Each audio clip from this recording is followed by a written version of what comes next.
Telespettatrici e telespettatori di Antenna 3, buona giornata, ben ritrovati con la prima edizione dei nostri telegiornali. Anche quest'oggi staremo insieme fino alle 13:30 con tutte le notizie di cronaca, gli aggiornamenti e gli approfondimenti di questa calda giornata di venerdì 25 agosto. Molti i temi e le notizie di cronaca di quest'oggi. Cominciamo subito dal Trevigiano, andiamo a Cornuda dove c'è per noi Edi Caliman, che si trova all'interno di un locale dove si è verificata un'aggressione nei confronti della barista, tema del contendere un sovrapprezzo applicato per il pagamento con il POS. Ma ecco, la vedo ora collegata da Cornuda. Andiamo quindi subito in diretta per capire esattamente che cosa è successo. A te Edi, buongiorno. Buongiorno Marta, buongiorno ai nostri telespettatori. Come hai detto tu, siamo all'interno del bar, Dam Bar, in piazza Carlo Alberto, nel piano centro di Cornuda. Siamo in compagnia di Davide Dollo, il titolare dell'esercizio. Dunque, come hai detto tu, un'aggressione nei confronti della barista provocata da, come hai detto, un disguido. Facciamo raccontare direttamente al titolare. Allora, al titolare Davide, cosa è successo? È successo che praticamente c'è stato un disguido, un qualcosa che si è capito male, appunto, e lui ha pagato il conto, poi è uscito, è finita là. Dopo 10 minuti questo è ritornato, io in quel momento non c'ero, ero a casa, è ritornato e è entrato dentro il bar, è entrato direttamente dietro il banco e hanno discusso un attimo, poi lui ha preso e gli ha messo le mani al collo alla dipendente che in quel momento stava lavorando qui. Ha discusso sulla questione di questo sovrapprezzo che si è visto addebitare, però di cui era stato avvisato, ci dicevi. Era stato avvisato e quindi per noi era una cosa totalmente regolare, a posto. E di conseguenza quando lei si è presa, ha un attimo alzato la voce e i clienti che erano presenti sono soccorsi subito in aiuto, saltando il banco, chi dietro, bloccandolo, fermandolo e messo in parte, sì, fermandolo, insomma, perché era un po' troppo, è stato un po' troppo esagerato come gesto, ecco. Ci dicevi ha messo le mani al collo alla tua dipendente? Sì, gli ho messo proprio le mani al collo, sì.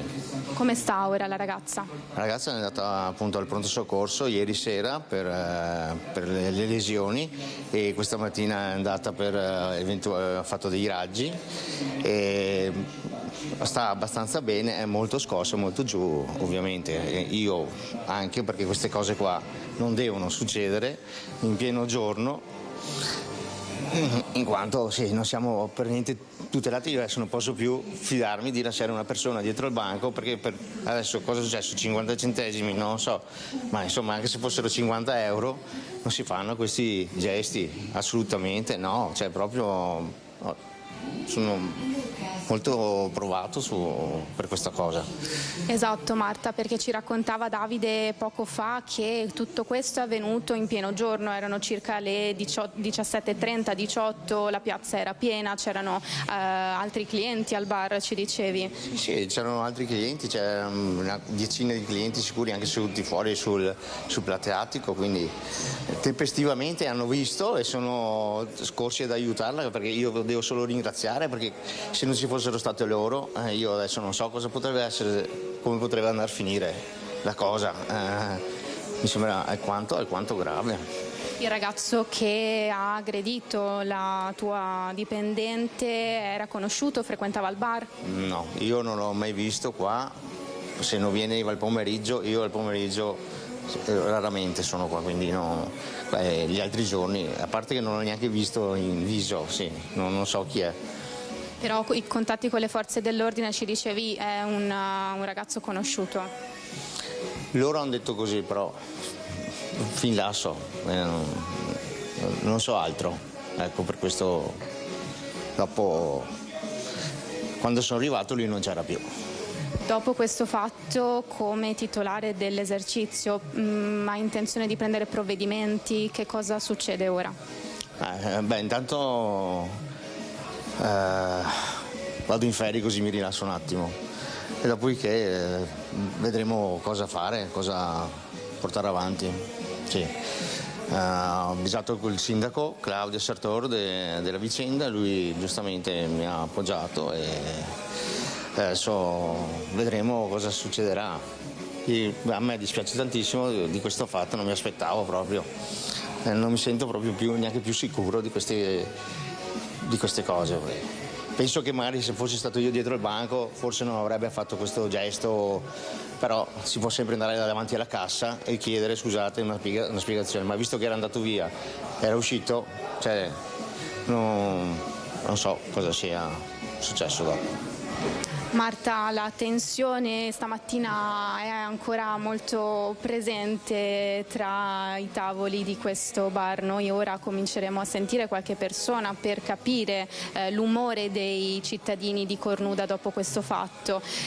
Ovviamente aggiornamenti nel telegiornale di questa sera. Marta, se hai domande da studio, altrimenti da Cornuda con Nicoletta Rizzetto per noi è tutto. Grazie a Eddie Kaliman e Nicoletta Rizzetto per questo collegamento con appunto le ultime su questo fatto accaduto ieri a Cornuda in questo locale. C'è un'altra notizia che sta facendo il giro del mondo e sta suscitando davvero molto clamore ed è quella del licenziamento di 6 collaboratori della Procuratia di San Marco. 6 collaboratori con i quali è già stato chiuso il rapporto di lavoro. È il primo passo compiuto appunto dalla Procuratia di San Marco, che ha scoperto nei giorni scorsi una serie di illeciti sulla vendita dei biglietti per l'ingresso a Venezia, alla Basilica di San Marco e al Campanile. I 6 sono appunto addetti alla biglietteria che avrebbero intascato parte dei soldi della vendita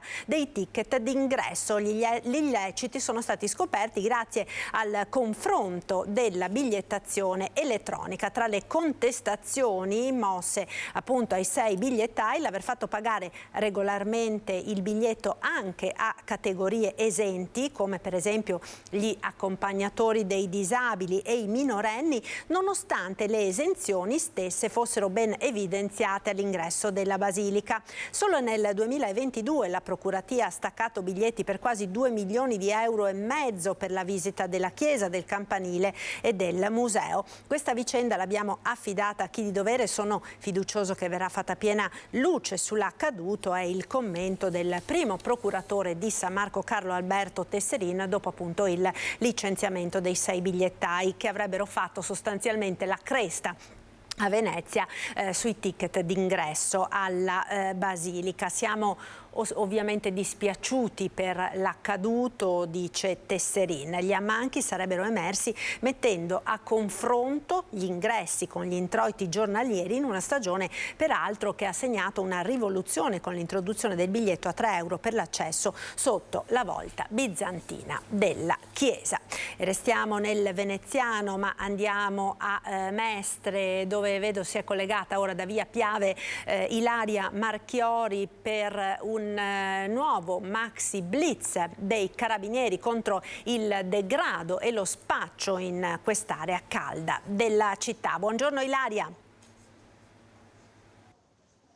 Buongiorno allo studio, buongiorno ai nostri telespettatori. Ci troviamo a Mestre in via Piave, dove dal tardo pomeriggio di ieri fino a tarda notte c'è stato un blitz da parte dei carabinieri lungo questa via e quelle ovviamente laterali. Un servizio straordinario di monitoraggio del territorio, sono stati controllati esercizi pubblici, identificazioni, controllo dei documenti e anche verifiche nei locali. I militari hanno hanno passato al setaccio il quartiere della stazione, spingendosi poi fino alle vie del centro con uomini e mezzi. Questa è un'operazione che rientra in altre nell'ambito del dispositivo voluto dal questore di Venezia Michele Di Bari e coordinato dal questore Gaetano Bonaccorso. Operazione alto impatto che vede spessissimo dispiegamento di tutte le forze dell'ordine, quindi interforze. Quello di stanotte ha visto impegnati i carabinieri ed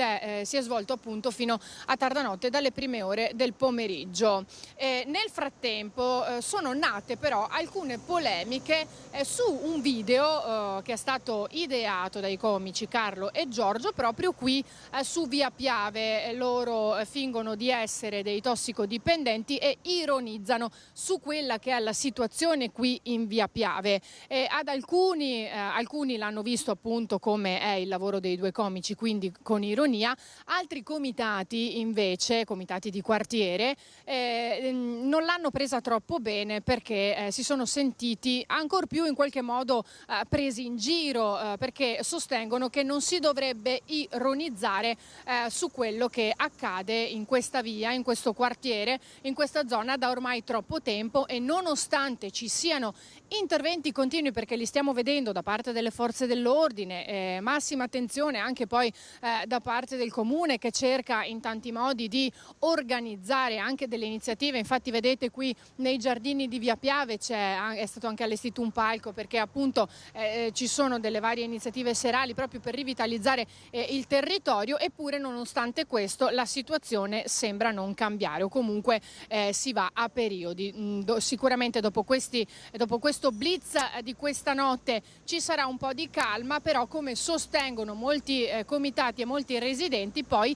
si tornerà di nuovo alla stessa situazione. Al momento questa è la situazione qui in Via Piave a Mestre. Restituisco la linea allo studio. Grazie a Ilaria Marchiori. Continuiamo a parlare di degrado nell'area della terraferma veneziana. Vediamo cosa sta succedendo a Marghera davanti alla chiesa di San Michele Arcangelo. Sta indignando il web il video del degrado lungo la chiesa di San Michele Arcangelo a Marghera, con il bivacco di due sbandati, immagini girate dai residenti e inviate alla stampa per denunciare l'insicurezza e lo squallore cui loro malgrado sono costretti a vivere, ci dicono a microfoni spenti.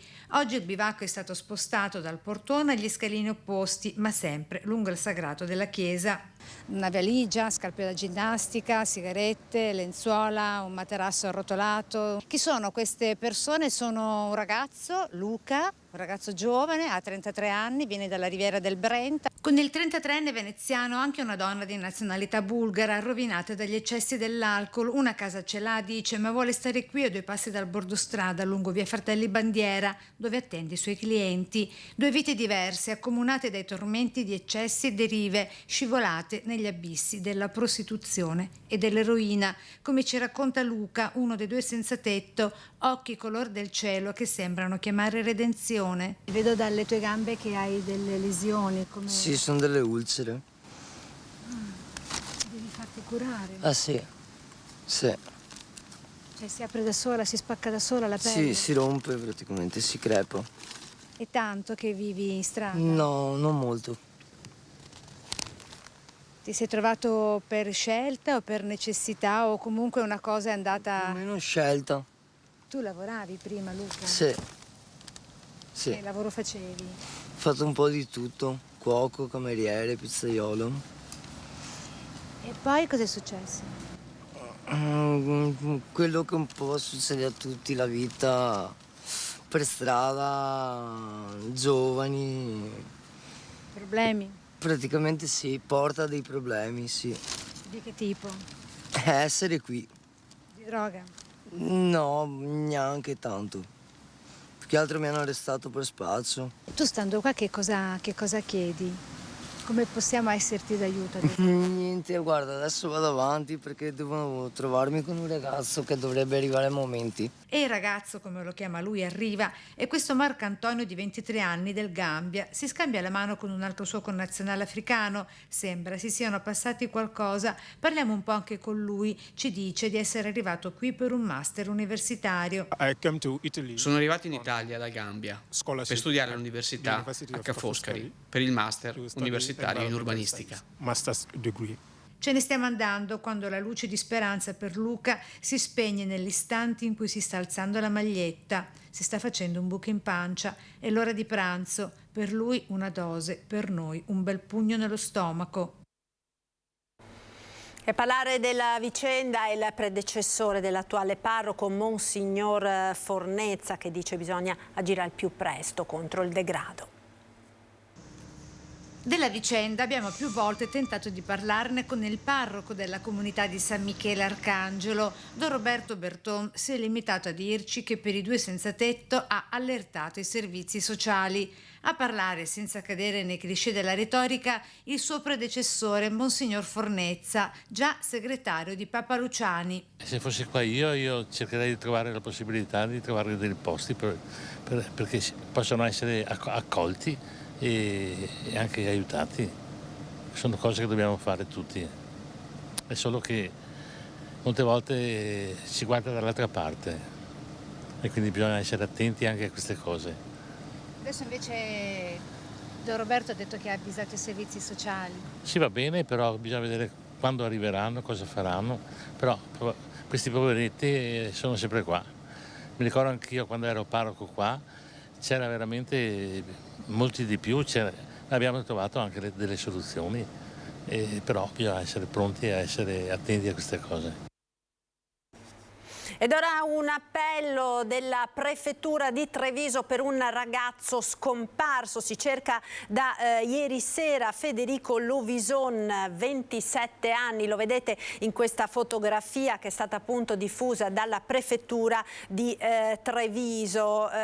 Lovison è alto circa 1,82 m, magro, di corporatura, ha i capelli scuri, li vedete, occhi castani, carnagione chiara, non ha segni particolari né tatuaggi né piercing. Si è allontanato ieri dalla sua abitazione a Istrana in zona via Garibaldi, presumibilmente a bordo della sua vettura, una Fiat tipo di colore nero targata FG000ZX. Non si hanno notizie su come fosse vestito al momento della scomparsa. Chiunque dovesse avere sue notizie è pregato di mettersi in contatto immediatamente con il 112, perché naturalmente la famiglia è in grande apprensione. E si è conclusa invece fortunatamente bene la scomparsa del 83enne di Pieve del Grappa. Era scomparso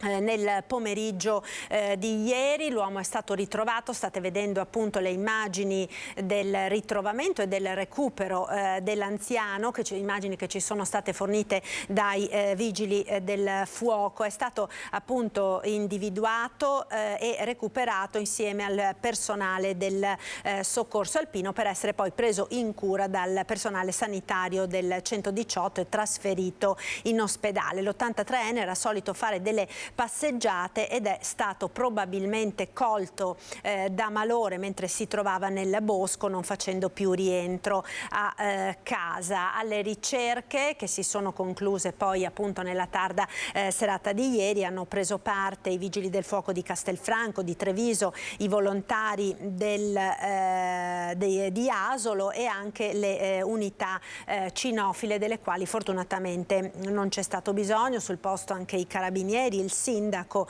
del paese. Alle 23 l'intervento si è concluso appunto per fortuna nel migliore dei modi, ed è stata ritrovata anche in questo caso sana e salva dopo aver passato una notte nei boschi l'anziana padovana che era stata data per dispersa in Val Fiorentina, nel Bellunese. L'allarme è scattato intorno alle 22:20 di ieri sera, quando alla centrale del SUEM è arrivata la richiesta di soccorso per una donna di 80 anni di Padova in vacanza a Pescul di Selva di Cadore, che dopo la consueta passeggiata pomeridiana nei boschi, non era più rientrata. Sono subito partite le ricerche. In campo gli uomini del soccorso alpino delle stazioni di Val di Zoldo e Alleghe, che verso le 13 di oggi l'hanno ritrovata non lontano dal torrente Fiorentina, sotto Santa Fosca. Seppur disorientata, l'anziana è stata trovata in buone condizioni. E restiamo a Padova per collegarci con Francesco Ratai per una vicenda che ha davvero dell'incredibile, che sta facendo molto discutere. È quella di una trattoria, la trattoria Isoletta appunto di Padova, che si è vista recapitare una bolletta stratosferica. Andiamo quindi da Francesco Ratai. Buongiorno. Sì, buongiorno da Padova. Siamo alla trattoria Isoletta e con me c'è la signora Patrizia, che di questo storico locale, perché sono 34 anni che si trova nel centro di Padova, diciamo di questo storico locale è la titolare. Siamo qui con lei non perché è ora di pranzo e perché siamo venuti a mangiare, ma perché c'è una storia da raccontare, una storia che pensavamo di non dover più raccontare. Stiamo tornando a parlare di quelle che sono le cosiddette bollette pazze, perché alla signora Patrizia e a suo fratello, che è contitolare di questa attività, è arrivata una bolletta che adesso ve la faccio vedere, da quasi 24.000 euro. Una cosa che sicuramente voi non vi aspettavate. Assolutamente no. Assolutamente no, è stato un fulmine a ciel sereno proprio, anche perché avendo comunque continuato con i nostri pagamenti normalissimi, bimestrali, non pensavamo proprio che ci potesse arrivare una sorpresa del genere. Sorpresa non, tra l'altro, da parte dell'Enel, nemmeno una risposta a una PEC, nemmeno il nulla cosmico. E voi quanto eravate abituati a pagare solitamente? 1.000-1.300 nel periodo estivo con i condizionatori accesi. Quelle erano le cifre che abbiamo sempre elargito all'Enel. Voi vi siete presentati all'Enel e cosa vi hanno risposto? Ma io mi sono presentata all'Enel con la bolletta, chiedendo spiegazioni, e la signora allo sportello mi ha detto: l'unica cosa che possiamo fare noi è rateizzare la sua bolletta. E ho chiesto spiegazioni invano, perché non ho ricevuto niente, che è un conguaglio e basta. Infatti qua si leggono le varie voci, si parla di ricalcoli e conguagli. Questa è una bolletta che può seriamente mettere in difficoltà un'attività che rischia, speriamo di no, di chiudere. No, si rischia sì, con una cifra del genere è improponibile. Non abbiamo un locale da 200 posti a sedere, è un locale da 40 posti a sedere con dei menù da 13 euro a pranzo, perché facciamo il menù a prezzo fisso. Si spende qualcosina in più alla sera, ma per arrivare ad ammortizzare una cifra del genere, sinceramente...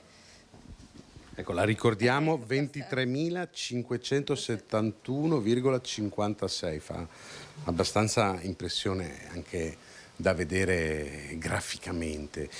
Voi vi siete affidati a un'associazione di consumatori, che cosa vi hanno detto? Sì, mi sono affidata all'associazione del signor Paccagnella per capire se se riesce a riqualificare quantomeno sti conteggi che mi giungono veramente sconosciuti. Vediamo un attimo, credo si stiano dando molto da fare, cerchiamo di capirci qualcosa.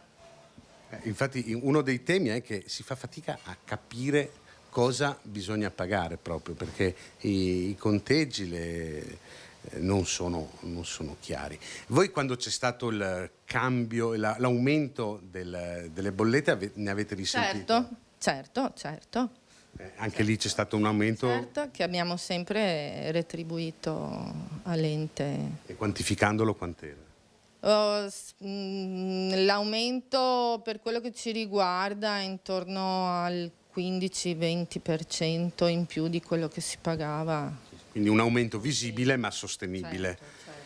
Bene, adesso sperando che questa situazione, brutta faccenda si risolva, quantomeno, ricordiamo, parliamo di occupazione, di lavoro, di vetrine che rischiano di spegnersi e di spegnere le vie delle nostre città e lasciarle più vuote. Anche l'entusiasmo di noi che ci mettiamo per lavorare e poi ci troviamo con le spalle al muro senza poter reagire in queste situazioni. Vengono vanificati tutti i sacrifici che vengono fatti. Da Padova è tutto, restituisco la linea allo studio. Ecco, grazie a Francesco Rattai e ai colleghi della redazione di Padova per questo collegamento. Speriamo naturalmente che si possa risolvere la situazione di questo locale. Noi ci spostiamo ora a Vigonovo, dove è allerta per i tuffi in idrovia, complice anche il forte caldo di questi giorni. Sono stati segnalati diversi ragazzi che fanno il bagno e si tuffano nell'idrovia. È pericolosissimo. Il sindaco emana un'ordinanza. Sentiamo. A Vigonovo vietata la balneazione nell'idrovia del comune, a decidere il sindaco con un'ordinanza in fase di preparazione. Mostrare lì quanto abili si è a tuffarsi è veramente da pivelli, perché non si sa dove si cava lì dentro. Episodi nuovi, perché non era così tipico che l'idrovia per qualcuno potesse sembrare uno specchio d'acqua dove fare il bagno. Attualmente invece agli occhi delle nuove generazioni può sembrare uno spazio in cui valga la pena fare un tuffo. Soltanto la settimana scorsa il dramma per la morte ed annegamento nel lago morto di Vittorio Veneto di Andrei Boichenko, il ventenne di origine russa di Mestre, la cui caduta dal materassino è stata fatale. Il sindaco di Vigonovo si dice preoccupato per le conseguenze che possono avere questi comportamenti, specie nelle acque di laghi e fiumi, che risultano essere a rischio soprattutto da parte dei ragazzi. No, perché i laghi, voglio dire, non è l'unico lago morto dove ci siano particolari, voglio dire, movimenti d'acqua effettivamente, insomma, che possono così indurre a sottovalutazioni. Per chi non lo sa, come esattamente dice lei, come vale per i laghi, anche per stagni e idrovie così grandi, insomma non si sa esattamente, insomma, non sono stati costruiti per essere balneabili, ecco, questo è il principio. Già 3 ad oggi soccorsi effettuati con i vigili del fuoco, anche con l'elicottero lungo il Brenta, nei pressi delle chiuse, sempre a Vigonovo, per mettere in salvo altrettanti ragazzi. Sono spesso ragazzi che vengono da fuori comune, quindi davvero non sanno cosa sia il Brenta e le chiuse, per esempio. Sono stati recuperati con l'elicottero 3 volte nell'ultimo anno dei ragazzi nel mezzo del fiume Brenta. E torniamo ora a parlare dell'aggressione a San Fior nel Trevigiano all'ex macellaio 76enne che sta cominciando ora dal letto d'ospedale a ricordare i drammatici momenti dell'aggressione. Ieri pomeriggio è stato sentito dai carabinieri e l'uomo ipotizza anche il coinvolgimento di un complice del malvivente. Secondo i figli qualcuno teneva d'occhio il padre già da diversi giorni. Sentiamo. Probabilmente era tenuto d'occhio, probabilmente essendo che l'hanno aspettato comunque nel giardino di casa sapevano anche i suoi orari e perciò sicuramente l'avevano già tenuto d'occhio per qualche giorno. Matteo Zambon, figlio di Fiorenzo, è rientrato precipitosamente dalla vacanza che stava trascorrendo in Spagna appena saputo della brutale aggressione al padre, tenuto d'occhio da qualcuno che quell'aggressione l'ha premeditata, dice, visti il passamontagna e soprattutto i guanti da motociclista con le nocche dure.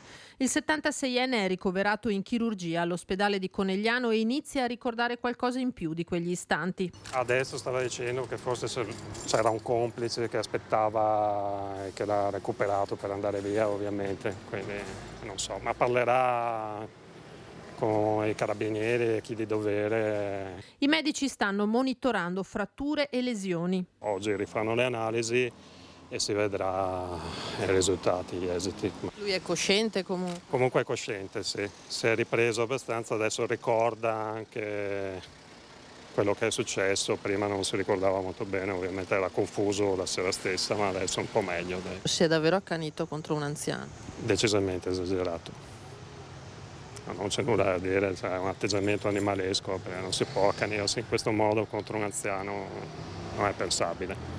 Non è umanamente pensabile. È stato veramente una cosa orribile questa cosa qua e ci ha provato tutti quanti, perché a maltrattare così un anziano non si può, è una cosa indecente e si devono prendere provvedimenti importanti su questo discorso qua. Ho appena cambiato la serratura della porta blindata dietro un mese fa, ci hanno sforzato la porta sopra. Dunque è un po' che ci tampinano queste persone qua. E poi sono tutti in pericolo, tutti, perché tutte le famiglie adesso devono preoccuparsi che un giorno o l'altro gli arrivano a casa questi qua e li ammazzano. Qualcuno deve prendere dei provvedimenti in questo senso.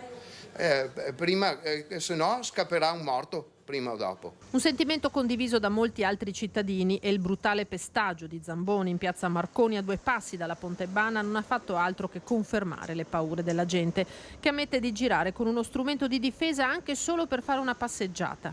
La gente ormai va in giro, dico armata, ma comunque conosco gente che nel passeggino, me compreso, c'ha il coltello, perché a certe ore noi andiamo in giro a portare i bambini adesso perché fa fresco e non ci fidiamo a passare a camminare in certe zone senza qualcosa per proteggerci. È inutile prendere il ladro e poi lasciarlo fuori dopo una settimana, bisogna costruire qualche carcere in più e tenerlo dentro che paghi il suo conto. Ecco, ci fermiamo ora per qualche istante di pubblicità, tra poco. Restate con noi.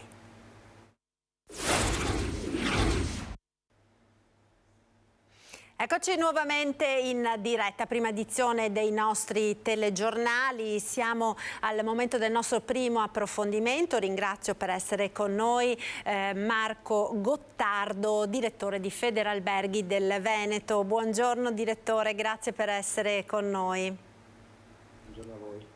Ecco, allora il tema è sicuramente uno di quelli che fanno molto discutere in questo periodo, è quello relativo all'accoglienza dei migranti. C'è stato un appello da parte del prefetto di Venezia, che lo ricordiamo coordina tutte le prefetture del Veneto, chiedendo anche agli albergatori la propria eventuale disponibilità appunto ad accogliere nelle strutture i richiedenti asilo. Non è la prima volta, lo sappiamo, è già successo negli anni passati con alterne fortune. In questo momento, diciamo, voi come associazione degli albergatori che cosa vi sentite di dire?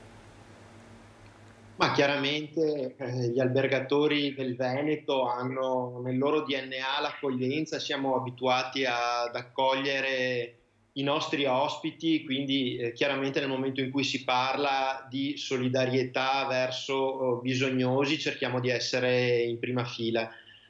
Siamo in contatto già da 3-4 mesi con il prefetto di Venezia e con la prefettura di Venezia, che appunto coordina tutte le prefetture del Veneto, la quale aveva già in previsione dell'emergenza in termini di immigrazione che lo Stato italiano e la Regione del Veneto stanno vivendo in questo momento, si era già mobilitata, era già in contatto con noi e prontamente abbiamo scritto a tutte le nostre 16 organizzazioni territoriali in primo luogo e poi a tutti i 3.000 alberghi del Veneto delle missive in cui chiaramente chiedevamo se ci fosse la disponibilità a ospitare questi soggetti richiedenti protezione internazionale, quindi fondamentalmente i migranti. Evidentemente il tema, oltre che ad essere molto critico e molto complesso, però richiede delle regole, quindi è su questo sistema di regole, che sono regole di tipo logistico, organizzativo, ma anche economico-finanziario, che in qualche modo ci stiamo confrontando anche con la prefettura perché poi chiaramente sarà una trattativa privata tra la prefettura e gli organi controllati dalla prefettura e le singole aziende, però il tutto deve rientrare all'interno di un'organizzazione ragionata e accordi quadro che in qualche modo stiamo cercando di definire. Ecco, giusto per far capire anche a tutti coloro che ci stanno seguendo da casa in questo momento ciò di cui stiamo parlando, perché siamo nel pieno della stagione turistica, la gente pensa agli alberghi nei quali le persone vanno o stanno andando in vacanza in questo periodo. In realtà di che strutture parliamo? Ma fondamentalmente anche il governatore Zaia si era espresso su questa tematica, su questa criticità. Le strutture eventualmente andrebbero individuate chiaramente fuori dalle destinazioni turistiche principalmente affollate, quindi fuori dai centri urbani, fuori dai centri dove i flussi turistici si concentrano, e quindi andare ad individuare strutture ricettive nell'hinterland delle città, e magari strutture che abbiano una situazione, una necessità in qualche modo di essere recuperate dal punto di vista strutturale, quindi magari attraverso qualche piccolo intervento possano essere messe poi a disposizione, diciamo così, della prefettura per l'accoglienza di questi migranti. Chiaramente noi abbiamo scritto a tutte le 3.000 strutture, però considerando anche, diciamo, i costi attuali che gli albergatori, tra bollette energetiche, costi, oneri finanziari, i mutui sono cresciuti, ma anche l'aumento dei costi delle materie prime, chiaramente poter pensare a 30-35 euro, perché quello potrebbe essere il costo standard di rimborso lordo per ogni singolo migrante, credo sia molto difficile individuare strutture che possano essere in questo momento, diciamo così, qualificate e competitive, che possano assecondare questo tipo di istanza.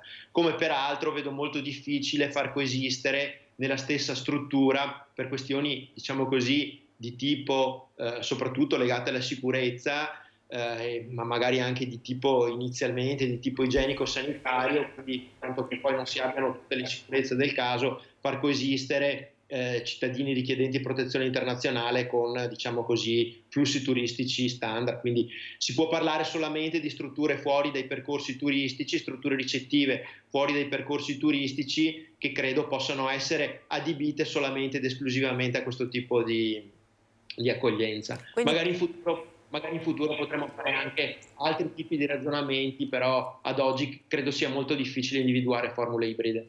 Sì, quindi diciamo magari delle strutture, non vorrei usare dei termini brutti, ma insomma delle strutture comunque abbastanza abbandonate, di questo si parlava, no? Che quindi sono al di fuori dei circuiti e al di fuori di quella che è la normale accoglienza turistica. Diciamo più che strutture abbandonate, che secondo me una struttura abbandonata fa fatica ad avere i requisiti minimi in termini, diciamo, anche strutturali per poter ospitare i migranti, ma magari strutture un po' meno rinnovate di altre, che abbiano qualche problematica a, diciamo, intercettare nuova clientela, e che siano fuori dai centri turistici più gettonati. Quindi voglio dire, strutture non dismesse, ma strutture che magari abbiano, per poter ritornare nel circuito turistico, la necessità di avere un revamping, una ristrutturazione, e che per contro in questo momento magari possono viceversa essere idonei in questa fase di transizione per altri usi o per altri scopi, appunto probabilmente per l'accoglienza dei migranti potrebbe essere una di queste ipotesi. Poi chiaramente nel caso di emergenza più forte di quella attuale, se ci sarà la necessità di fare altri tipi di riflessioni anche su strutture aperte, e magari fare ragionamenti anche di tipo ibrido con la clientela, chiaramente stiamo parlando del Veneto, prima regione turistica italiana per presenza, abbiamo 72 milioni, nel 2019 avevamo registrato 72 milioni e mezzo di presenze, chiaramente poi far coesistere i turisti con i soggetti richiedenti protezione internazionale avrà la necessità, questa ipotesi, di avere, diciamo così, di sottostare a tutta una serie di verifiche in termini di sicurezza, di organizzazione, di logistica, che in questo momento non sono ancora state effettuate, che peraltro noi come associazione di categoria non siamo nemmeno in grado di fare, però prima di poter, diciamo, poter assecondare una riflessione di questo tipo, evidentemente abbiamo la necessità di avere tutte le garanzie per i nostri associati, per gli operatori del nostro settore, che evidentemente anche dopo 2 anni di pandemia in questo momento non se la stanno passando benissimo, nonostante il turismo stia registrando nel 2023 buoni dati in termini di affluenza.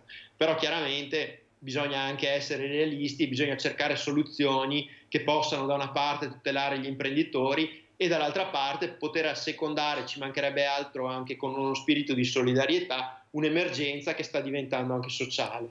Poi, se devo dirla tutta, sarebbe un'incoerenza noi che come Federalberghi ogni anno cerchiamo anche con il Ministero di aumentare la quota di ingressi dall'estero, di extracomunitari, perché stiamo vivendo una crisi occupazionale abbastanza forte. L'indice demografico degli italiani è in decrescita, quindi in prospettiva poter ragionare su delle logiche migratorie dove le persone entrano nel nostro paese, seguono dei percorsi, diciamo così, di rigenerazione professionale, poi possono essere inseriti nelle strutture lavorative, ma non solamente chiaramente in quelle ricettive, ma di tutto il tessuto produttivo veneto italiano. Evidentemente questo è un progetto che ci appassiona e sul quale, se ci potessero essere i presupposti di ragionare con le pubbliche amministrazioni, sicuramente saremo in prima linea.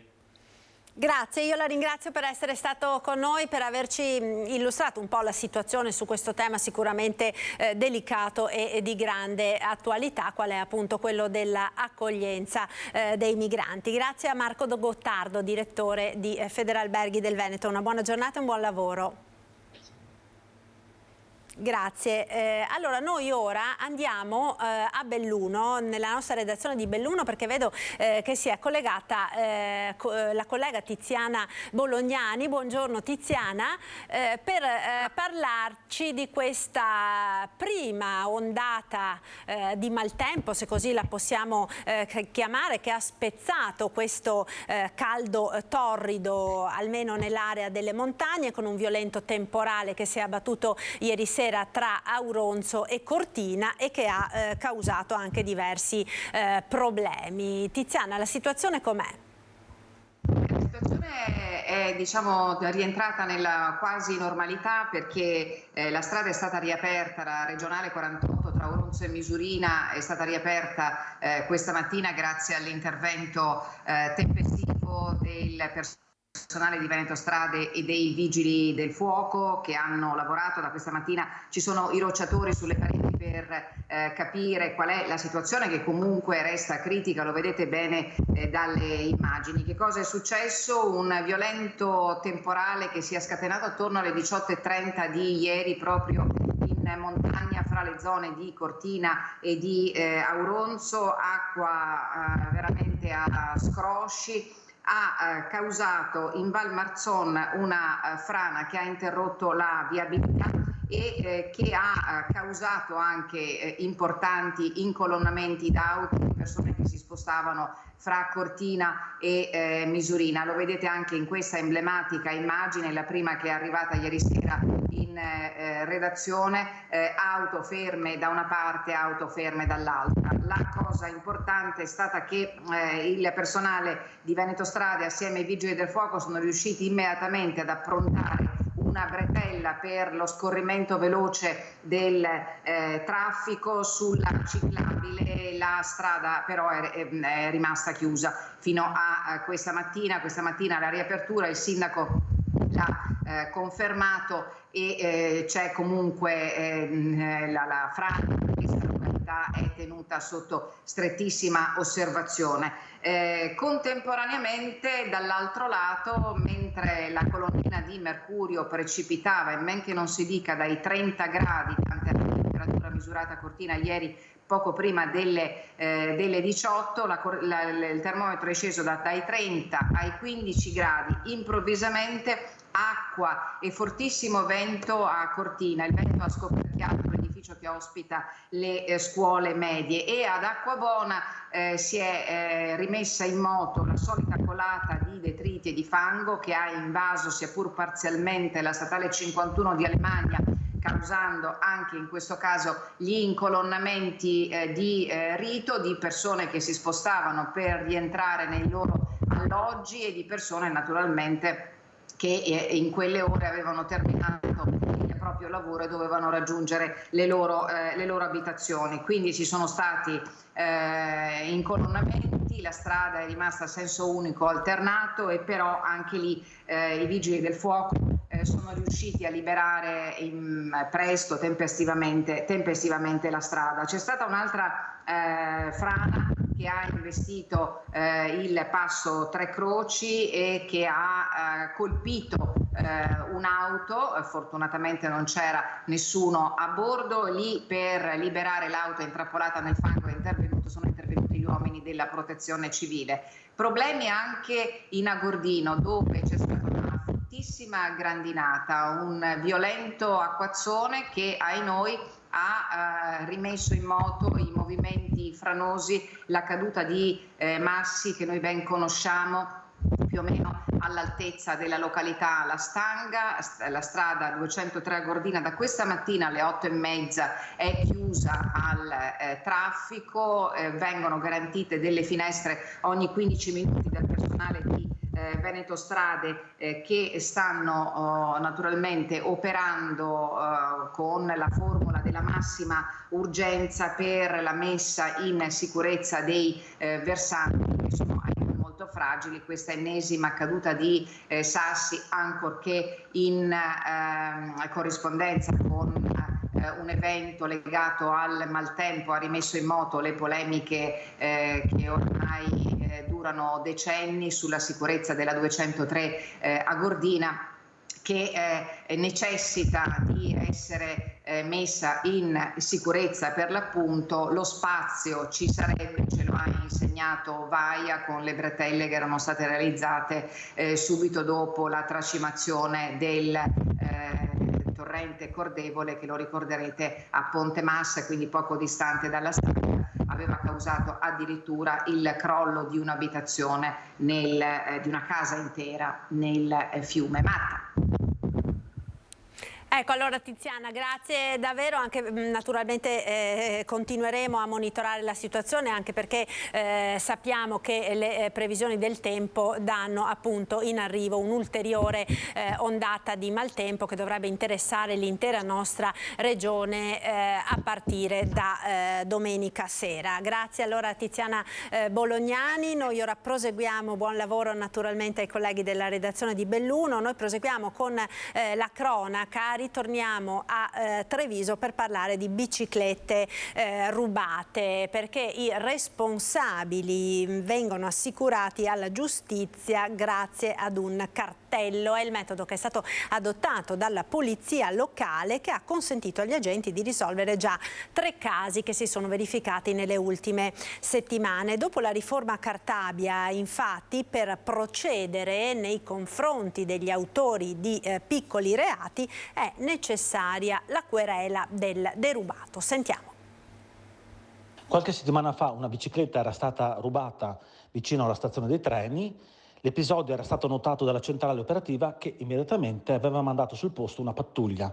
Il soggetto responsabile del furto era stato quindi fermato, identificato, portato in comando, ma non poteva essere deferito all'autorità giudiziaria perché mancava la querela da parte del proprietario. Furti di bici a Treviso, l'ultimo episodio sventato dalla polizia locale nelle vicinanze di Porta Altinia.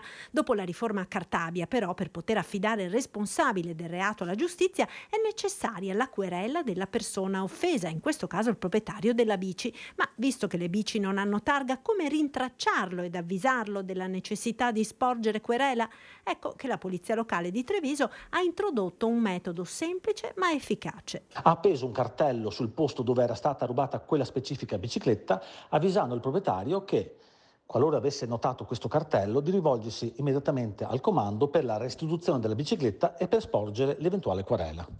Così è stato, per cui la proprietaria si è rivolta al comando, ha sporto querela, per cui il soggetto responsabile ora è stato deferito all'autorità giudiziaria. Grazie all'esposizione del cartello, anche in altri 2 casi il comando è riuscito a risalire al proprietario, che ha poi presentato querela consentendo la denuncia del ladro. Il caso che si è verificato a Treviso qualche giorno fa dimostra come sia estremamente importante che i proprietari che subiscono furti di biciclette sporgano denuncia presso un organo di polizia, in modo tale che l'eventuale responsabile, se individuato, possa essere punito penalmente secondo le norme di legge. Con la cronaca ritorniamo nel Bellunese, dove un uomo è ricoverato all'ospedale dopo aver riportato diverse ferite di arma da taglio all'addome. Agli agenti che l'hanno soccorso ha riferito di essere stato aggredito da uno sconosciuto in strada, ma in realtà a prenderlo a coltellate era stata la fidanzata durante un litigio. Ha chiamato il 113 ed è stato trovato con la camicia intrisa di sangue, 2 ferite da arma da taglio al petto, profonde circa 3 centimetri, e una più superficiale poco sotto il costato destro, risultato di una presunta aggressione che un quarantenne di Belluno ha denunciato di essere stato vittima. L'1:40 di ieri notte la sala operativa della questura viene allertata dal 118, al quale l'uomo si era rivolto riferendo di essere stato colpito da uno sconosciuto all'altezza di Piazzale Donatori di Sangue, vicino al Palasport. Dopo la presunta colluttazione, l'uomo aggiunge di essere rincasato cercando di automedicarsi. In via Matteo Cesa, il vicolo che scende dal parcheggio del Palasport e arriva all'altezza della rotonda fra via San Biagio, via Vittorio Veneto e via Simonda Cusighe, i poliziotti arrivano in men che non si dica assieme all'ambulanza del San Martino. L'uomo è cosciente, racconta la sua versione dei fatti, che però non convince gli agenti delle volanti, che verbalizzano il racconto e avviano le indagini. Il quarantenne nel frattempo, dopo essere stato trattenuto in pronto soccorso in osservazione breve, viene trasferito nel reparto di pneumologia perché le ferite al petto gli hanno provocato una emorragia toracica. La presunta aggressione resta senza testimoni, ma la squadra mobile riesce a ricostruire i fatti in poche ore. Ad aggredire l'uomo in casa è stata la fidanzata nel corso di una lite con un coltello da cucina. La donna è stata denunciata alla Procura della Repubblica di Belluno. Restiamo nel Bellunese ora per parlare di sanità. Abbiamo in collegamento, lo ringrazio per essere con noi, il dottor Sandro Cinquetti, direttore del servizio igiene e sanità pubblica dell'ULSS 1 Dolomiti. Buongiorno dottor Cinquetti. Buongiorno a lei e a chi ci sta guardando in TV. Grazie per essere con noi. Allora, un'iniziativa sicuramente molto interessante, quella della quale vogliamo parlare con lei quest'oggi, che è stata avviata appunto dall'ULSS 1 nei rifugi della regione. Quest'oggi, se non sbaglio, siete al rifugio Lagazzuoi, nei giorni scorsi siete stati al rifugio Aquileia, al Città di Fiume, insomma i principali rifugi della montagna bellunese, dove state misurando la pressione agli escursionisti per vedere che cosa, dottore? Un piccolo passo indietro. Allora, questa iniziativa ha ormai alcuni anni ed è un'iniziativa della Società Italiana di Medicina di Montagna con la Commissione Medica Centrale del CAI, l'Università Bicocca di Milano che sta curando la parte scientifica e altre istituzioni. È un'iniziativa che nasce dall'evidenza che alcune persone, quando si recano ad alta quota, soprattutto sopra i 2000 metri, tendono ad avere degli sbalzi pressori abbastanza significativi. È quindi interessante studiare sui grandi numeri questo fenomeno. Vengono coinvolti numerosi rifugi su tutto il territorio nazionale, ma sono di particolare interesse i rifugi sopra i 2000 metri. Noi ovviamente a Belluno ne abbiamo parecchi, mentre in altre parti d'Italia sono meno frequenti. Siamo quindi entrati in campo con una squadra importante che si colloca nei vari rifugi, soprattutto come quello dove siamo oggi, Lagazzuoi, sono ad alta quota, si misura la pressione, 3 misurazioni successive. Il cittadino escursionista compila un questionario, vengono fatte anche altri tipi di valutazioni su altri contesti. Il risultato finale è, sui grandi numeri, appunto una raccolta dati importante che ci dà l'evidenza di questo fenomeno e delle quindi attività preventive affinché la pressione non si alzi in modo importante in quota, che possono essere messe in campo. Ecco, diciamo che la pressione andando in montagna si alzi è cosa, diciamo, che tutti sanno, tant'è che insomma soprattutto alle persone anziane viene raccomandato, no, di non superare determinate altezze. Quali sono quindi le accortezze, diciamo, dottor Cinquetti, che vogliamo dare alle tante persone che si trovano in montagna? Non dimentichiamo insomma che questa ondata di calore, no, di queste settimane ha spinto tantissimi, soprattutto anche persone di una certa età, quindi magari pensionati che non hanno problemi a spostarsi per il lavoro, a soggiornare appunto a quote più alte per godersi un po' di fresco. Che cosa quindi è opportuno sapere e controllare per poter gestire il proprio soggiorno in sicurezza e tranquillità?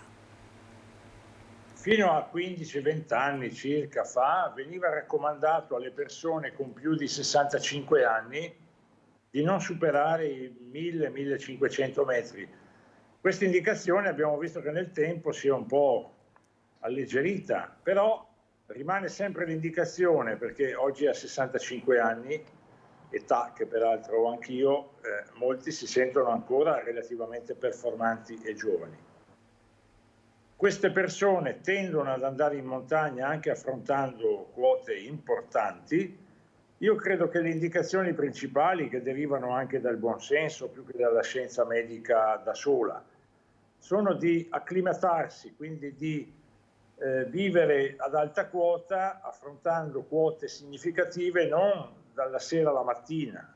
Pian piano avvicinarsi, passare qualche giorno sui 1000-1500 dove si risiede, affrontare le prime 2 o 3 escursioni di acclimatamento con il passo un po' più lento per poi arrivare magari a un'escursione un po' più significativa. È ovvio che se la persona, chiamiamola anziana, anche se ormai per anziano si intende addirittura l'ultra 75enne se non l'ultra 80enne, se la persona anziana soffre di una patologia evidente e chiara, una cardiopatia ischemica, una cardiopatia ipertensiva importante o altre patologie significative, prima di affrontare quote significative oltre i 1500-2000 è opportuno che faccia 2 parole col medico curante o nella prima occasione con lo specialista di riferimento. Ecco, chi prende anche dei farmaci deve aggiustare le dosi e i farmaci che prende in base all'altezza nella quale si trova? Sì, ci sono 2 considerazioni sui farmaci: l'altezza significativa e importante, e soprattutto il caldo. Ecco, durante la stagione è molto calda, quando si beve, si suda di più, si deve ripristinare la dotazione idrica bevendo. È opportuno confrontarsi col medico di famiglia per adattare la terapia al contesto in cui si va. È una chiacchierata che va fatta. Non è opportuno provvedere autonomamente a togliere o calare così senza raziocinio. Ecco, mi sentirei di dare l'indicazione di fare 2 parole anche telefoniche o via mail col proprio curante, aggiustando la terapia, specialmente quando parliamo di terapie di un certo peso specifico. Ecco, dottor Cinquetti, per le famiglie invece, quindi soprattutto per i bambini anche piccoli che magari si portano in montagna proprio per sfuggire alla calura della pianura di queste giornate, quali accortezze è opportuno avere? Bambini molto piccoli vadano oltre i 1500-1600 metri, non devono essere esposti al sole durante le ore più calde, diciamo dalle 11 fino alle 16-17, è assolutamente indispensabile che provvedano le mamme o i papà ad applicare la crema solare, perché una delle evidenze nei territori di montagna, in generale in Italia, in generale in Veneto, ma in particolare nelle zone di montagna, per esempio a Belluno, è una aumentata incidenza, specie negli ultimi 15-20 anni, del melanoma maligno, che è un tumore importante della pelle, che trova nelle scottature, specie giovanili, uno dei motivi causali principali. Quindi il bambino non deve scottarsi, specialmente appunto nelle prime età della sua vita, ma anche il giovane, l'adulto. Questa è un'altra indicazione che mi permetto di dare alle famiglie: affrontare le escursioni, l'esposizione al sole, coperti con una maglietta a manica corta, col cappellino, con la bandana, applicare la crema solare sulle parti scoperte, perché anche questa è un'avvertenza importante. La cosa più importante poi è nel bambino piccolo che non segnala di avere sete ma che viene esposto al sole, è provvedere a idratare il piccolo in maniera adeguata, quindi farlo bere, se serve anche con qualche integrazione, insomma un succo di frutta o quello che si ha a portata di mano.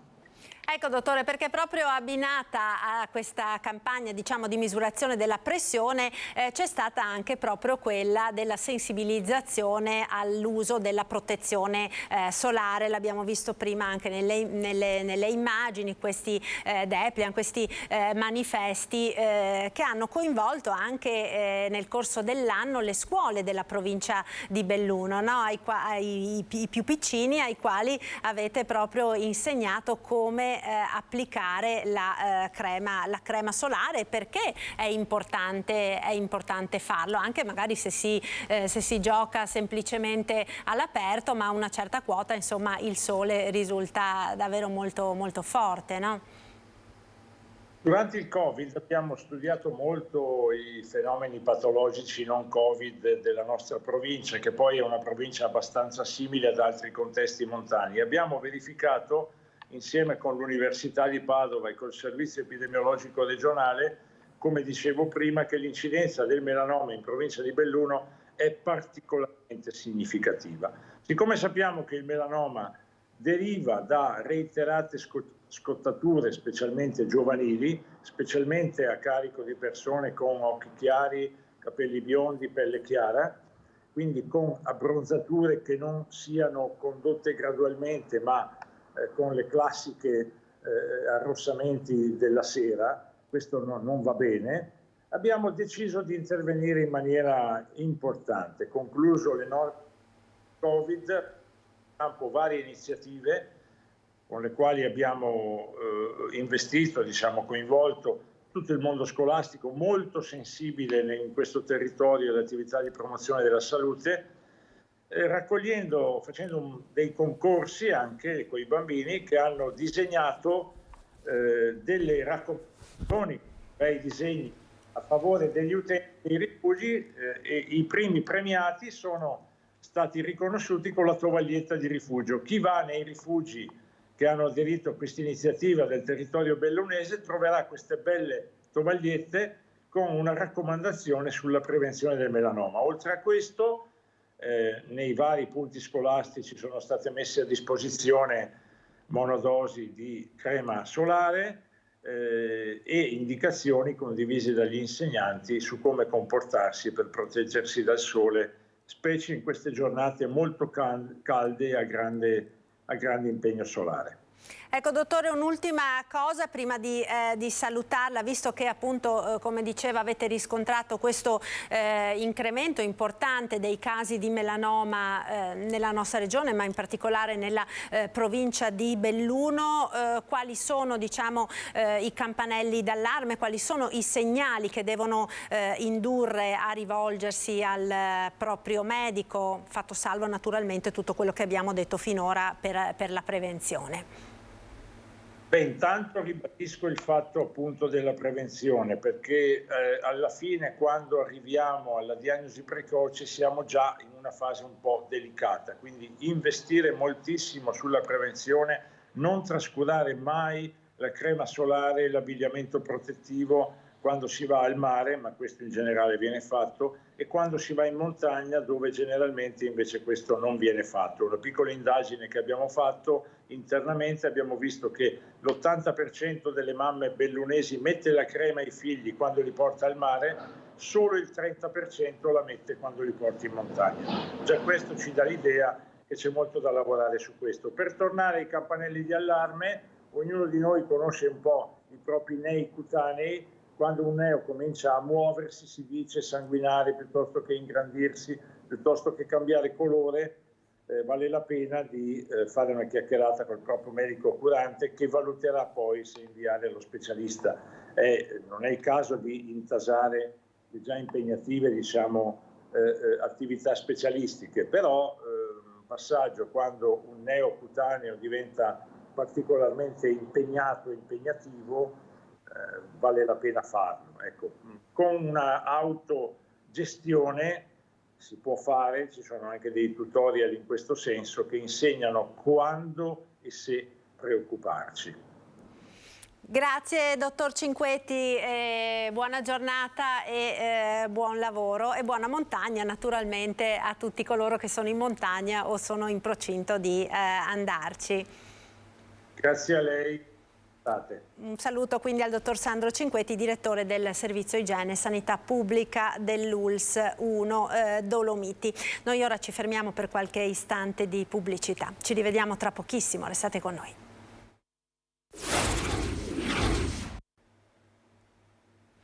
Eccoci nuovamente in diretta, prima edizione dei nostri telegiornali. Proseguiamo con la cronaca che ci porta a Vicenza, telefoni cellulari nascosti nel pacco postale per detenuti alta sicurezza al carcere San Pio X. A rendere nota la scoperta è il sindacato autonomo di polizia penitenziaria che rimarca fondamentale il lavoro di intelligence. Sentiamo.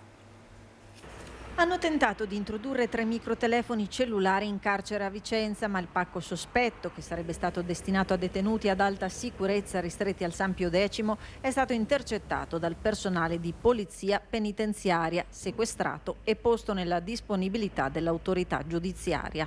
A darne notizia è il sindacato autonomo polizia penitenziaria per voce del segretario berico del SAPPE, Luigi Bono. Per Donato Capece, segretario generale del SAPPE, il rinvenimento a Vicenza, si legge in una nota, fa comprendere come l'attività di intelligence e di controllo del carcere da parte della polizia penitenziaria diviene fondamentale. Penso anche, ha rilanciato Capece, che la polizia penitenziaria debba disporre di un nucleo di poliziotti penitenziari specializzati ed esperti nell'utilizzo e nella gestione dei droni, sia in ottica preventiva che dissuasiva dei fenomeni di violazione degli spazi penitenziari o di introduzione di materiale illecito di qualsiasi natura. La vicenda riporta al centro dell'attenzione la situazione carceraria nel capoluogo berico a distanza di pochi giorni dall'episodio di tensione segnalato dal SAPPE, in cui i protagonisti della protesta erano stati 3 detenuti saliti sul muro dei cortili al fine di chiedere il trasferimento. Torniamo ora a parlare del grande caldo e dell'allerta incendi che è stata diramata ieri dalla Protezione Civile regionale, in particolare per l'area del litorale rodigino e quella dei Colli Euganei, in particolare nell'area del Parco dei Colli Euganei. Sentiamo quindi l'appello del presidente dell'ente parco che invita al rispetto delle regole e all'attenzione massima per il territorio. Sentiamo. Il caldo torrido, le piogge che mancano da settimane, i Colli Euganei rischiano di essere in questi giorni uno dei luoghi più a rischio di incendi date le condizioni meteo straordinarie. La direzione della Protezione Civile regionale, viste le premesse e lo stato della vegetazione, nelle scorse ore ha così dichiarato lo stato di grave pericolosità per gli incendi boschivi per alcune zone delle province di Padova e Rovigo. L'area del Parco Colli rientra tra queste, con i comuni di Abano Terme, Arqua Petrarca, Baone, Battaglia Terme, Cervarese Santa Croce, Cinte Euganeo, Este, Galzignano, Lozzo Attestino, Monselice Montegrotto, Rovolon, Teolo, Torreglia e Vo. In allerta i gruppi antincendio boschivi e anche le 15 guardie ecologiche volontarie del Parco Colli, che sorvegliano a turno i diversi punti del parco e hanno potere di sanzionare chi non rispetta le regole. Dal presidente dell'ente, Alessandro Frizzarin, l'invito ad evitare comportamenti a rischio da parte di chi in questi giorni frequenta i colli per qualche gita o escursione. Di evitare in qualsiasi modo di tenere dei comportamenti scorretti, come potrebbero essere quelli di accendere fuochi e anche insomma anche per fare le grigliate. Insomma adesso è un periodo di festa, diciamo così, la gente è ancora in ferie e quindi sia volontariamente sia anche inavvertitamente di stare attenti a qualsiasi, diciamo così, contegno che possa anche minimamente creare questa problematica. Ci vuole davvero poco per provocare danni ingenti, basta anche solo un mozzicone di sigaretta che con il sottobosco di sterpaglie secche e le alte temperature rischia di far divampare incendi di vaste dimensioni, con conseguenze gravi per la flora e la fauna di un sito che vuole candidarsi a Biosfera UNESCO, che proprio lunedì firmerà il dossier da allegare alla candidatura mondiale. E a proposito di caldo, ora vediamo l'iniziativa di un gruppo di pensionati bassanesi a favore degli operai che lavorano in un cantiere.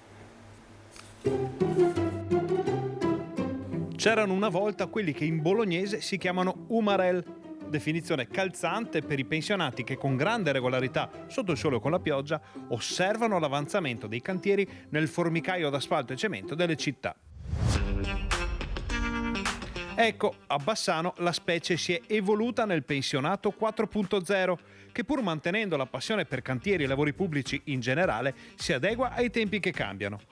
E così spazio ai droni per vedere meglio quel che succede in cantiere, ai cellulari per filmare le dinamiche di costruzione e pure spazio alle affettatrici. Già, perché alle 9:30 del mattino, prima che la calura diventasse insopportabile anche per gli stoici umarell bassanesi, i pensionati 4.0 si sono presentati in cantiere alla rotatoria Tre Ponti con una soppressa, una buona dose di pancetta, pane e formaggio da condividere con gli operai. Per questi ultimi acqua fresca e bibite, per tutti gli altri, amministratori di passaggio compresi, un bel bicchiere di bianco per l'immancabile brindisi. Mi sembra giusto ogni tanto intervenire con gli operai, non solo lodarli, bisogna anche dargli piccole soddisfazioni e questa è una di quelle. Diciamo che oggi stiamo facendo una pre-inaugurazione della rotatoria dei Tre Ponti. La rotatoria deve ancora essere costruita, ma voi ci siete ogni giorno a dare un'occhiata, sia qui che sul Ponte Nuovo? Ogni 2 giorni, perché altrimenti non si riuscirebbe a vedere i cambiamenti. Ogni 2 giorni effettivamente per il comune vado a fare tutte le riprese necessarie per lo stato avanzamento lavori. Alla base di questa iniziativa estemporanea c'è la voglia di stare assieme e di divertirsi, da buoni goliardi che sanno come iniziare la giornata con il piede giusto. Pippo Fraccaro, un volto noto a Bassano, che però questa volta passa dai social alla vita reale, condividendo con le persone che lavorano qui una merenda. Sì, la prima cosa principale che l'ho fatta, perché se la mangiano in compagnia non la mangio più io a casa, quindi è già un bene. E seconda, devo fare una cosa goliardica, una cosa divertente, allegra, perché la vita è già pesante di suo e non bisogna trovare sempre i lati negativi, i lati anche un po' di sorridere, di ridere, di vivere. Per inciso, i pensionati 4.0 ci fanno sapere che i lavori proseguono speditamente pure sul Ponte Nuovo e che gli assessori possono stare tranquilli. Beata generazione!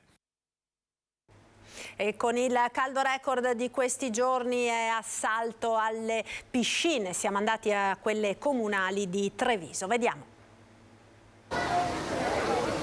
Questa mattina era molto caldo e quindi abbiamo deciso di venire in piscina per rinfrescarci un po'. Temperature roventi fino ai 38 gradi, afa insopportabile. I trevigiani cercano refrigerio nelle piscine. Sì, per rinfrescarsi, la unica uscita è quella, per salire soffocarsi del caldo. Passeremo la giornata qui con la moglie, il nipote e la figlia. Ha deciso di venire qui con la famiglia? Esatto, sì, con i bambini, sì, per stare un pochino al fresco e poi qui è un posto bellissimo. Fra tuffi e bagni rinfrescanti e boom di ingressi nelle strutture comunali di Viale Europa. Affluenza record in piscina rispetto allo stesso periodo dell'anno scorso. Decisamente un caldo inaspettato per questo periodo, siamo abituati che dopo Ferragosto normalmente cominciano a scemare le temperature, quindi diminuisce anche l'utenza. Il gran caldo di queste settimane fa recuperare parzialmente quella che è stata una diminuzione di utenza nel mese di luglio, che ha avuto qualche giornata di maltempo, e in queste giornate si rilevano presenze superiori alla media di un 10% rispetto alla stagione scorsa, che già era stata una stagione eccezionale dal punto di vista meteorologico, anche nei giorni infrasettimanali, oltre che nel sabato e la domenica. Quante presenze avete giornaliere? Nei giorni infrasettimanali le 200-300 persone, con punte in alcune giornate di 400 persone. Nei fine settimana abbiamo dalle 5 alle 600 persone, con punte in questo periodo delle 700-800 persone. Tanta gente e maxi lavoro per i bagnini. Sul fronte della sicurezza, molte le regole da rispettare. Non possono tuffarsi o nuotare senza cuffia, fare queste cose tipo, o anche spingersi, lanciarsi. Chi sono i più discoli? Gli adolescenti. Ed ora torniamo a Padova, ci richiede la linea dalla trattoria Isoletta il nostro Francesco Ratai, perché ci sono degli aggiornamenti sulla vicenda di cui vi abbiamo parlato prima, la maxi bolletta che è arrivata appunto ai titolari di questo esercizio. A te Francesco.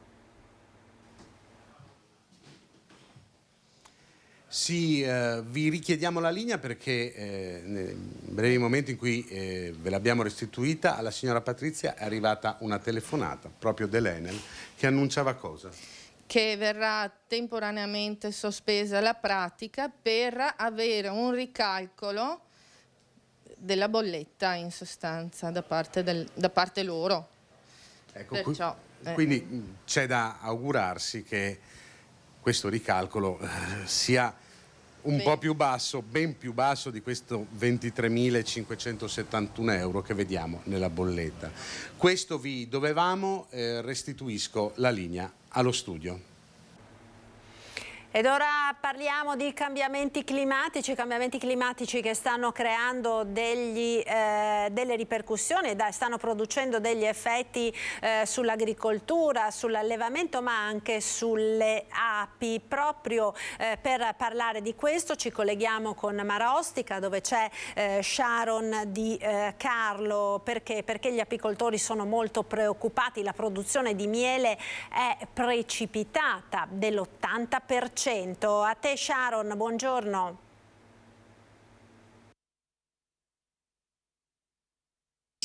Sì, buongiorno a tutti. Un caldo quello di questi giorni che sta mettendo a dura prova la produzione di miele. Un anno davvero difficile per il settore, noi ne parliamo con Corrado Bordignon, buongiorno. Buongiorno a tutti. Consigliere dell'Associazione Regionale Apicoltori Veneto. Esattamente. Qual è la situazione allora ad oggi? Ecco, la situazione delle api e del miele di conseguenza è praticamente drammatica. Ecco, cambiamento climatico ha creato la combinazione ottimale contro il settore delle api. L'anno scorso secchissimo, quindi pochi fiori, poca fioritura, piante poco nettarifere, api che muoiono di sete l'anno scorso.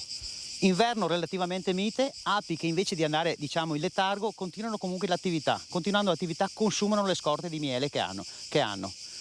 Primavera che si presenta splendida, a maggio 23 giorni su 31 di pioggia, quindi mai stato un mese così piovoso. Ricordo che le api escono con 10 gradi di temperatura almeno e devono, senza la pioggia e il vento ovviamente, e devono almeno vedere il sole velato perché devono orientarsi per rientrare. Quindi assolutamente api che morivano di fame a maggio. Apicoltori in difficoltà in questo momento, è stata scritta anche una lettera al governo? Esatto, le associazioni principali del settore hanno scritto una lettera aperta ancora a giugno, ma la situazione non è migliorata né a luglio né a agosto, al ministro Lollobrigida proprio per richiedere lo stato di calamità, lo stato di emergenza, perché sostanzialmente la produzione potenziale, tanto per dare le proporzioni, dovrebbe essere questa e invece è del 20%, quindi 80% in meno della produzione potenziale. Ecco.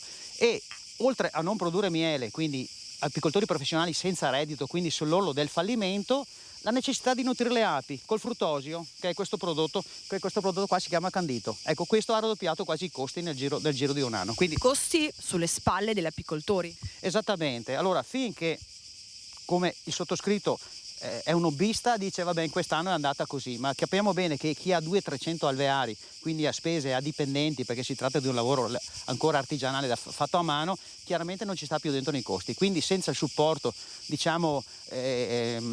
settore non può andare avanti in questo periodo. Di quanto è calata la produzione nel pratico? Parliamo di numeri. Ecco, tenete conto, qua siamo nell'apiario comunitario Città di Marostica, è un apiario didattico per le scolaresche, per i turisti, ecco. L'anno scorso abbiamo fatto circa 20 kg di miele, che poi abbiamo il miele del sindaco cosiddetto che abbiamo distribuito nelle nostre manifestazioni. Quest'anno la produzione è stata zero perché abbiamo perso completamente la caccia, i millefiori primaverili. Ecco, l'unica produzione che siamo riusciti a fare, e non qua perché non ci sono castagni entro i 3-4 km, ricordo che le api girano intorno a 3-4 km, è stato il castagno in collina. Sono produzioni locali sostanzialmente quasi azzerate. Zero è un numero che fa rumore, è un'emergenza questa. Diciamo che salvandoci con le produzioni tardive, diciamo un 20% rispetto al potenziale che si può produrre. Ecco. Il danno ovviamente non è solo il miele, perché il miele sì è importante per mantenere gli apicoltori, ma ricordo che ormai api selvatiche non ce ne sono più. Quindi se uno ha le api in giardino è solamente perché c'è un apicoltore che le alleva. Ecco. E soprattutto le api, ricordiamo che impollinano il 70% della frutta e verdura, quindi calo anche della produzione agricola perché impollinano le piante, i frutteti, ma anche il foraggio per le bestie. Ma nel pratico come si può agire? Che si può fare? Ecco, diciamo che l'ascoltatore, il consumatore può agire in questa maniera. Innanzitutto conoscere il mondo delle api, quindi avvicinarsi, venire anche alle nostre lezioni, sono semplici, quindi uno capisce cosa ci sta dietro a un vasetto di miele. Secondo, se ha un giardino, se ha un prato, se ha un orto, può piantare piante amiche delle api, piante che fioriscono durante i mesi, quindi aprile, a maggio, a giugno, quindi non solo in un mese, quindi danno sostanzialmente pasto alle api, nutrimento alle api. E poi l'altro messaggio che lancio è cercare miele di prossimità, quindi aiutare gli apicoltori, perché aiutando gli apicoltori si aiuta le api. E quindi se hanno un apicoltore in prossimità che sa che fa vero miele, se ha scorta ancora avanzata dell'anno scorso, chiedere miele. Se lo comprano nei negozi, guardare che sia miele di provenienza tutta italiana possibilmente. Quindi ognuno può fare la propria parte. Grazie a Corrado Bordignon, da Marossica è tutto, vi restituiamo la linea. Grazie a Sharon Di Carlo per questo collegamento. Noi ora ritorniamo a Belluno con Fabio Fioravanti, collegato da Ponte nelle Alpi, per parlarci di un treno che potrebbe essere la novità dell'estate, ma quella del 2024. Sentiamo. Ponte nelle Alpi, la stazione con il sindaco per parlare di un qualcosa che forse ritorna. Beh, innanzitutto voglio dire che questa stazione è una stazione importante per tutta la provincia, ma anche per la regione Veneto, infatti è appena stata riqualificata e sarà importante anche per le Olimpiadi Cortina 2026.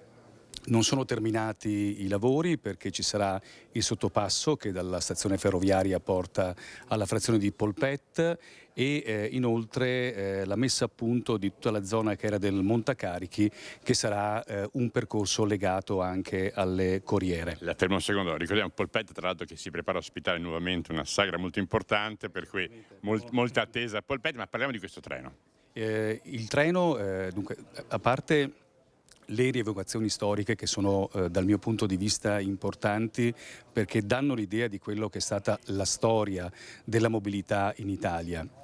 La stazione ferroviaria di Belluno nasce a fine 800 e il primo vagone che è arrivato, quindi diciamo la prima littorina, aveva il nome di Vena d'Oro. Perché Vena d'Oro? Perché l'hanno utilizzata a fini turistici. La stazione termale della Vena d'Oro è in comune di Ponte nelle Alpi, vicino a Lastreghe. Era un centro idroterapico a livello europeo e il dottor Lucchetti, che lì gestiva il centro, ha pensato di mettersi d'accordo con le allora Ferrovie dello Stato e di dedicare il nome proprio al centro. Quindi la Io dallo studio mi stanno facendo dei segni sul tempo che abbiamo a disposizione. Vogliono sapere però cosa vuol dire per Ponte nelle Alpi, per la comunità pontalpine, ma più in genere il fatto che Ferrovia abbia rimesso in prova questo treno. Beh, io penso che avevamo già le notizie degli incontri che avevamo avuto e che abbiamo avuto con Ferrovie dello Stato. La provincia di Belluno è tenuta in alta considerazione e questa per noi è una ottima opportunità a livello turistico, a livello di mobilità per i nostri studenti, per i nostri pendolari. E quindi voglio dire, noi siamo contenti perché al centro di una provincia, non solo per quanto riguarda il traffico, quindi per Tra la sperimentazione e vederlo in linea per i passeggeri, cosa manca, cosa deve passare? Beh, adesso la nostra stazione è completamente elettrificata, quindi è una delle poche in provincia, quindi diventa un punto nevralgico anche perché hanno appena fatto poi il piazzale esterno, quindi c'è lo scambio gomma-rotaia e devo dire che si sta lavorando tutti gli enti locali, la provincia e la regione, perché anche il nostro territorio abbia queste potenzialità e queste possibilità. E quindi quando e se il treno diventa usufruibile dall'utenza? Beh, io penso che per Cortina 2026 comunicheranno le date e le modalità per cui sarà usufruibile. Però tutti quanti ci crediamo. Lei si aspetta però da quando? Cioè, dobbiamo aspettare 3 anni? Penso che dal prossimo anno possa già essere operativo. E allora, con questo è tutto. Grazie per averci dato la linea. Di nuovo la parola allo studio. Grazie Fabio Fioravanti. Da Ponte nelle Alpi a Isola Vicentina con Luisa Bertini assieme a Elisa Coccolasta, che ci racconta di un'iniziativa benefica in bicicletta appunto da Isola Vicentina a Caponord. A te Luisa, buongiorno. Sì, buongiorno a voi, buongiorno ai nostri telespettatori. Siamo in compagnia di Elisa Coccolasta, che è una vicentina, una trentenne di Isola Vicentina, che ha deciso per beneficenza di compiere un viaggio da Isola Vicentina a Caponord. Quindi è stata 2 settimane su 2 ruote in bicicletta, 200 km al giorno. Da cosa è nata l'idea di compiere questo viaggio? Sì, buongiorno a tutti. Era un viaggio che comunque sognavo da tantissimo tempo e i paesi nordici per me sono sempre stati affascinanti, e avevo saputo di una gara di corsa dell'anno scorso di amici che sono stati appunto a Caponord in bicicletta, e mi sono detta quest'anno perché non andare, e quindi nelle mie ferie lavorative ho deciso di partire. Così all'avventura. Il tutto per un'iniziativa, diciamolo, benefica rivolta allo studio dei bambini del Mozambico. Esattamente, io seguo un'associazione, si chiama ASEM, e opera in Mozambico e aiuta i bambini orfani ad andare a scuola e soprattutto anche ad avere un pasto al giorno, e di cui ho visto con i miei occhi. Sono scesa a novembre dell'anno scorso e ho proprio visitato questi centri, e il tutto mi è rimasto dentro. Sarebbero riduttive le parole di oggi, insomma. Quindi lei si è messa in sella alla sua bicicletta e ha viaggiato dall'Italia all'Austria, alla Germania, alla Finlandia, alla Norvegia, ma già dal primo giorno c'è stato la prima difficoltà. Sì, esatto, il primo giorno ho fatto un passo qui di montagna alla Pricca, e dopo 25 km che ero in salita il pedale della bici si è rotto, e quindi non potendo più salire con la bici l'ho portata a mano in salita. Pioveva anche sotto il diluvio, finché poi su al passo in Folgaria sono riuscita a sistemarli e poi ripartire. Poi tra l'altro ho preso anche la grandine poche ore dopo, quindi sì, veramente questa è stata una delle tantissime disavventure che comunque un viaggio porta sempre con sé.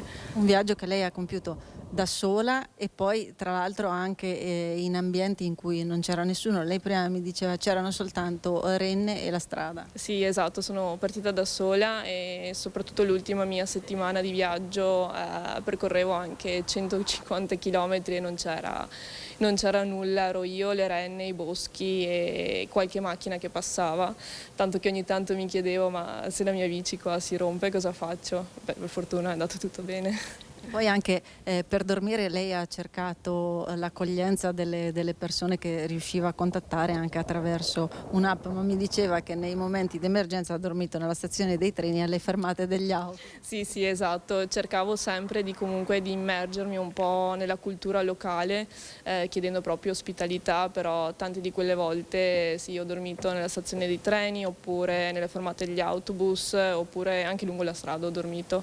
Mettevo il mio materassino, il mio sacco a pelo e chiudevo gli occhi quelle ore e poi si ripartiva, anche perché nei paesi comunque nordici, soprattutto quando si passa il circolo polare artico, la fortuna è che c'è sole 24 ore, quindi non era buio la notte, e questo era il mio vantaggio, diciamo.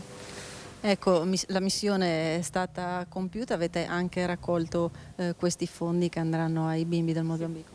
Sì, esatto, saranno tutti fondi che andranno giù, e non vedo l'ora che arrivino le foto anche dei kit alimentari che verranno acquistati, che di solito sono del riso, dell'olio e patate, quindi sì, il minimo indispensabile, però per loro è tanto, davvero tanto.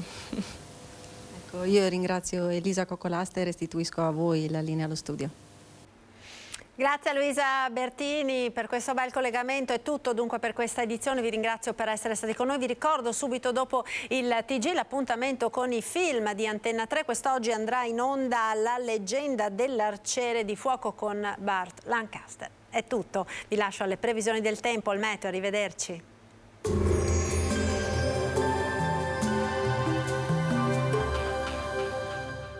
Vuoi usufruire delle detrazioni fiscali? Chiama lo 0422 320605. Exi, professionisti del risparmio energetico dal 2006.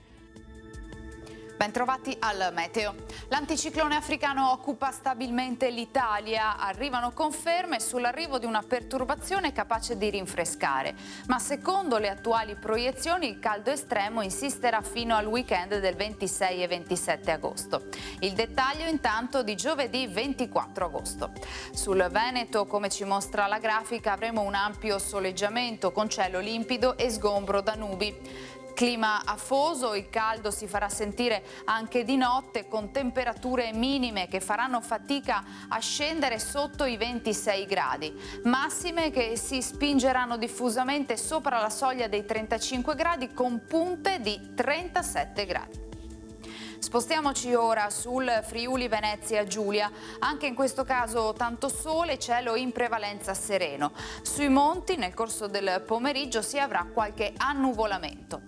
Temperature minime tra 21 e 25 gradi, massime sui 34-36 gradi. Infine diamo uno sguardo alla situazione del Trentino Alto Adige, dove sarà anche in questo caso molto soleggiato con qualche nube alta innocua. Temperature minime intorno ai 21 gradi, massime sui 35-38 gradi. Dal meteo di Antena 3 per ora è tutto. Arrivederci.